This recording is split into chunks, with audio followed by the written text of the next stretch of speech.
கர்த்தராகிய இயேசு கிறிஸ்துவின் நாமத்தினாலே நான் உங்களை வாழ்த்துகிறேன்.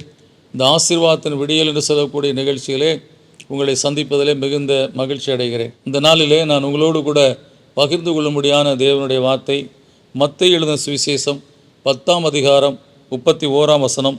பயப்படாதிருங்கள், அநேகம் அடைக்கலான் குருவிகளை பார்க்கலும் நீங்கள் விசேஷித்தவராய் இருக்கிறீர்கள் என்று சொல்லி இந்த வேத வசனம் சொல்லுகிறது. நம்முடைய வாழ்க்கையிலே நாம் குருவிகளை பார்க்கலும் விசேஷித்தவர்கள் என்பதை இந்த இடத்துல சொல்லி நம்ம கர்த்தர் பலப்படுத்துகிறார். காரணம், அவருடைய சாயலில் நாம் படைக்கப்பட்டிருக்கிறோம். நாம் இந்த குருவிகளுக்கே இந்த மகிமையை கர்த்தர் கொடுக்கிறார் என்று சொன்னால், அவருடைய சாயலில் படைக்கப்பட்ட நமக்கு எந்த அளவுக்கு கர்த்தர் அன்பு பாராட்டுவார் என்பதை நாம் அறிந்து கொள்ள வேண்டும். எனவே தான் இந்த வசனத்தை நாம் விசேஷித்தவர்கள், we are special to God, we are special people to God என்று சொல்லக்கூடிய காரியத்தை உணர்ந்து கொள்ள வேண்டும்.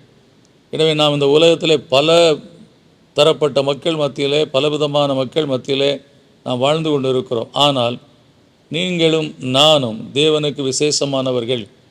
எனவே கர்த்தர் இந்த விசேஷமான இந்த வாழ்க்கையை நமக்கு கொடுத்திருக்கிறார். அப்படியான விசேஷமான நம்முடைய வாழ்க்கையிலே அவருடைய பாதுகாவல், அவருடைய பராமரிப்பு, அவருடைய வழிநடத்துதல், அவருடைய கிருபை நம் வாழ்க்கையில் நிச்சயமாக இருந்து நம்மை நடத்தக்கூடியதாக இருக்கிறது. எனவே தேவ சமூகத்தில் இன்றைக்கு விசேஷித்தவர்கள் என்று சொல்லக்கூடிய அந்த நிலைக்கு ஏற்ப நம்மை கர்த்தர் நடத்துவார். எந்த இடத்துல நாம் இருந்தாலும் அந்த இடத்துல நம்மை ஒரு விசேஷித்த மக்களாய் கர்த்தர் வைப்பார். மற்ற கண்களுக்கு முன்பாய் நம்மை மேன்மைப்படுத்துவார், நம்மை ஆசீர்வதிப்பார். எனவே நீங்கள் சோர்ந்து போகாதிருங்கள். அவருடைய சாயலில் நீங்கள் சிருஷ்டிக்கப்பட்டவர்கள் என்பதை அறிந்து கொண்டால், நான் விசேஷமானவன் சொல்லி உங்கள் வாழ்க்கையிலே நீங்கள் இன்றைக்கு உங்களுடைய விசுவாசத்தை நீங்கள் பலப்படுத்தி கொள்ளுங்கள். எனவே நிச்சயமாய் உங்கள் வாழ்க்கையில் இருக்கக்கூடிய இன்ஃபீரியாரிட்டி காம்ப்ளெக்ஸ் அதை இன்றைக்கு கர்த்தர் உடைத்து போட்டு உங்களை மேன்மைப்படுத்த உண்மையுள்ளவராக இருக்கிறார். இந்த விசுவாசத்தோடு ஜெபிப்போம். நல்ல பிதாவே, நன்றியோடு துதிக்கிறோம், சோத்திரிக்கிற கர்த்தாவே. அடைக்கலான் குருவிகளையோடும் கர்த்தாவே எங்களை கர்த்தாவே இன்றைக்கு நான் ஒப்பிட்டு பார்க்கும்போது அதுவே கர்த்தாவே அப்பா உங்களுடைய பார்வையில் கர்த்தாவே பாதுகாக்கப்படக்கூடிய ஒரு காரியமாக இருக்கிறதப்பா. அநேகம் அடைக்கலான் குருவிகளை பார்க்க அதையே நீர் பிழைப்பூட்டுகிறீர், அதையே நீர் போஷிக்கிறீர், அதற்கே நீர் உணவு கொடுக்கிறீர் கர்த்தா. அப்படிப்பட்ட நிலையில் இருக்கும்போது உம்முடைய சாயலில் படைக்கப்பட்ட எங்களை நிச்சயமாக நீர் கைவிட மாட்டீர், எங்களை விட்டு விலக மாட்டீரப்பா. எனவே கர்த்தாவே அநேக அடைக்கலான் குருவிகளை பார்க்கலும் நாங்கள் உம்முடைய சாயலில் உருவாக்கப்பட்ட மக்கள் கர்த்தாவே, சிருஷ்டிக்கப்பட்ட மக்கள்.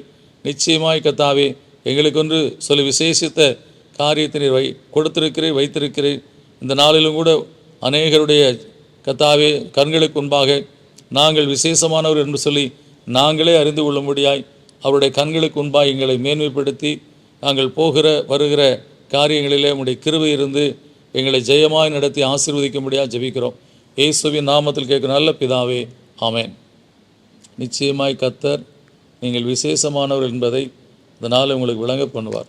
God bless you.